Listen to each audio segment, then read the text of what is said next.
حضرت سفینہ سے مروی ہے کہ ایک مرتبہ میں سمندر میں ایک کشتی پر سوار تھا کہ وہ کشتی ٹوٹ گئی تو میں اس کے تختے پر سوار ہو گیا۔ اس نے مجھے ایک ایسی جگہ پھینک دیا جو شیر کی کچھاڑ تھی، اور اچانک شیر سامنے تھا۔ میں نے کہا، اے شیر، میں رسول اللہ صلی اللہ علیہ وسلم کا غلام ہوں۔ تو اس نے فوراً اپنا سر خم کر دیا اور اپنے کندھے سے مجھے اشارہ کیا، اور وہ اس وقت تک مجھے اشارہ اور رہنمائی کرتا رہا جب تک کہ اس نے مجھے صحیح راہ پر نہ ڈال دیا۔ پھر جب اس نے مجھے صحیح راہ پر ڈال دیا تو وہ دھیمی آواز میں گڑگڑایا تو میں نے خیال کیا کہ وہ مجھے الوداع کہہ رہا ہے۔ اسے امام حاکم نے بیان کیا ہے، بخاری التاریخ الکبیر میں بیان کیا ہے، طبرانی نے بیان کیا ہے، بغوی نے روایت کیا ہے، اور حدیث کا نمبر ہے حاکم مستدرک میں 4235، اور دیگر کتابوں میں بھی یہ حدیث پاک آئی ہے، اور اس کے اسناد جو ہیں وہ صحیح ہیں۔ جب حضرت علی رضی اللہ تعالیٰ عنہ کو شہید کر دیا گیا تو امام حسن علیہ السلام نے خطبہ ارشاد فرمایا، اے اہل کوفہ یا اہل عراق، کہا، آج تمہارے درمیان وہ شخص شہید کر دیا گیا ہے جس سے علم میں اولین بھی سبقت نہیں کر سکتے اور آخرین میں سے بھی کوئی ان کے مقام کو نہ پہنچ سکے گا۔ حضور نبی کریم صلی اللہ علیہ وسلم جب حضرت علی علیہ السلام کو کسی جہاد کی مہم پر روانہ فرماتے تو آپ کے دائیں طرف حضرت جبرائیل علیہ السلام اور بائیں طرف میکائیل علیہ السلام رہا کرتے تھے، اور آپ کبھی بھی فتح حاصل کیے بغیر نہیں لوٹے تھے۔ اسے امام ابن ابی شیبہ نے بیان کیا ہے۔ امام ابن ابی شیبہ کون ہے؟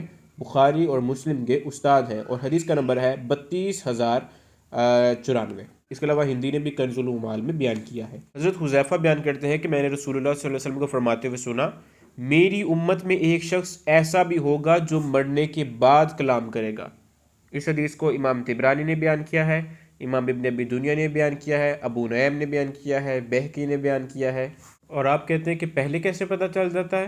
امام مالک سے مروی ہے کہ جب بھی کبھی حضرت عثمان غنی رضی اللہ تعالیٰ عنہ باغ کوکب کے قریب سے گزرتے تو فرماتے کہ یہاں ایک نیک انسان دفن کیا جائے گا، اور چنانچہ آپ خود وہاں دفن کیے گئے۔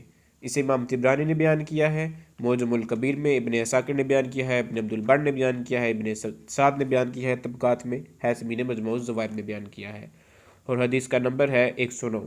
اس کے علاوہ حضرت خالد بن ولید رضی اللہ تعالیٰ عنہ کی کرامت سنیے۔ آپ کے پاس ایک آدمی لایا گیا، اس کے پاس شراب کی سراہی تھی۔ آپ نے فرمایا، اے اللہ، اسے شہد بنا دے، تو وہ شراب فوراً شہد میں تبدیل ہو گئی۔ اور ایک روایت میں ہے کہ جب حضرت خالد بن ولید حرہ کے مقام پر آئے تو آپ کے پاس زہر قاتل لایا گیا۔ آپ نے اسے ہتھیلی پر ڈالا اور بسم اللہ پڑھ کر پی گئے، مگر اس زہر کا آپ پہ کوئی اثر نہیں ہوا۔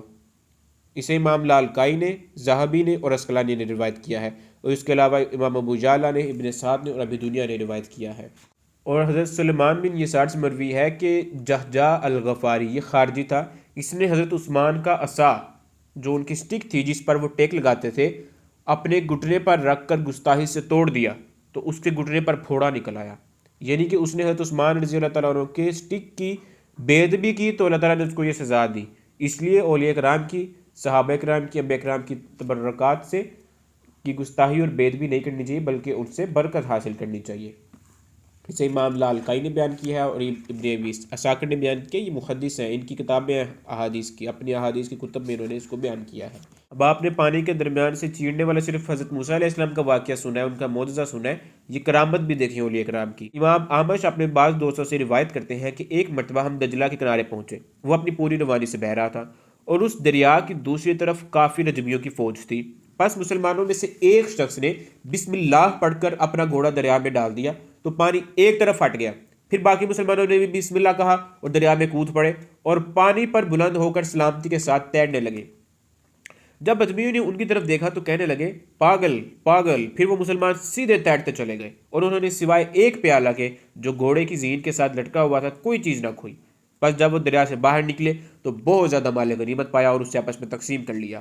ان میں سے ایک آدمی کہنے لگا، کون سونے کو چاندی سے بدلے گا؟ اس حدیث پاک کو امام بہقی نے روایت کیا ہے اور امام ابن کثیر نے بیان کیا ہے البدایہ والنہایہ میں۔ اگلی کرامت سنیے حدیث پاک سے۔ امام شعبی بیان کرتے ہیں کہ یمن کے کچھ لوگ جہاد فی سبیل اللہ کے لیے نکلے، اور ان میں سے ایک آدمی کا گدھا ہلاک ہو گیا۔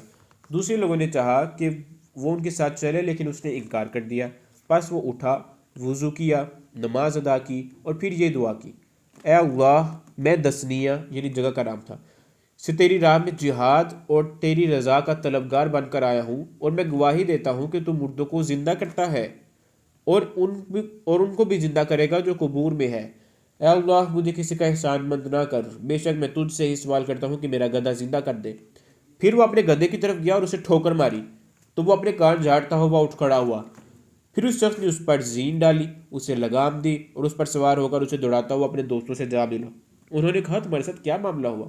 اس نے کہا میرا معاملہ یہ ہے کہ اللہ تعالیٰ نے میرا گدھا زندہ کر دیا۔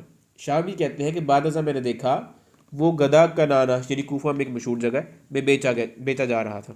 اسے امام ابن ابی دنیا نے بیان کیا ہے، امام بہقی نے بیان کیا ہے، امام اسقلانی نے بیان کیا ہے، امام ابن کثیر نے بیان کیا ہے، اور امام بہقی نے فرمایا کہ اس کی سند صحیح ہے، یہ صحیح حدیث پاک ہے۔